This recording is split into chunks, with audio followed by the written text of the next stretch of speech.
साथ, जो हमारे बच्चे, हमारे युवा हैं, हमारे देश के भविष्य हैं, उनकी बात सुनने में क्या हर्ज थी। वो एक जेन्युइन इशू को लेके प्रोटेस्ट कर रहे हैं। वो जो उनके साथ हो रहा है वो उसका दुख लेकर, गुस्सा लेकर प्रोटेस्ट कर रहे हैं।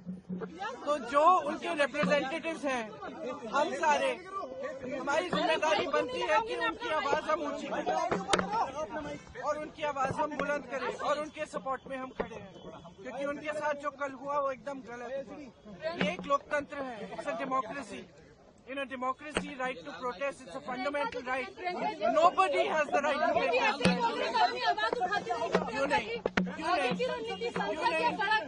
क्यों नहीं? जहाँ पे जरूरत होगी वहाँ हम आवाज उठाएंगे। डिमांड उनका पहले कुछ और चीज था, फिर उन्होंने बोला कि रेजोल्यूशन चाहिए धर्मेंद्र प्रधान का, तो उनका डिमांड जो है वो बदला था प्रोटेस्ट के दौरान, जब पीएम हाउस के बाहर वो प्रोटेस्ट कर रहे थे। सिंह गए वहाँ पर, उन्होंने बोला कि उनका डिमांड पहले कुछ और था, फिर डिमांड चेंज हो गया। हमारे डिमांड बहुत स्पष्ट है और हम शुरू से ये डिमांड कर रहे हैं। जो एजुकेशन सिस्टम एकदम ब्रोकन है उसको हमें दुरुस्त करना है, उस सिस्टम को ठीक करना है। उसके लिए आप डिस्कशन करो। आप धर्मेंद्र प्रधान, आपको या तो मेरी बात सुननी है, सुनने दो भाई, सुनने दो। धर्मेंद्र प्रधान जी को रिजाइन करना है, एक डिस्कशन होना चाहिए पार्लियामेंट, और जो स्टूडेंट्स प्रोटेस्ट कर रहे हैं उनकी सुनवाई होनी चाहिए।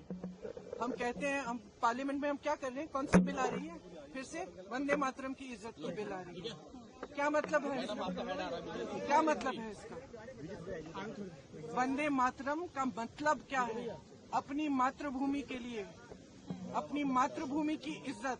तो ये क्या है? हमारी मातृभूमि लोकतंत्र है। ये बच्चे कौन है? इन्होंने तो डाला है हमें संसद में, इन्हीं के तो वोट से हम पहुंचे हैं संसद में। संसद उनका है, लोकतंत्र उनका है, देश उनका है। आप उनके बारे में नहीं सोच रहे हो?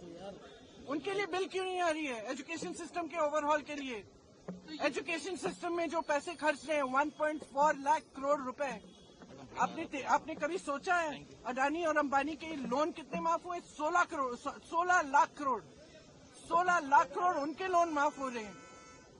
और एजुकेशन, पूरे देश के एजुकेशन में आप 1.4 लाख करोड़ डाल रहे हैं। डिस्कशन होना चाहिए, डिस्कशन होना चाहिए। जो स्टूडेंट्स कह रहे हैं उनकी सुनवाई होनी चाहिए, उन पर लाठियां नहीं बरसानी चाहिए, उन पर आंसू गैस नहीं डालना है। छोटी छोटी बच्चियां हॉस्पिटल में हैं, उनके पेरेंट्स की हालत देखिए।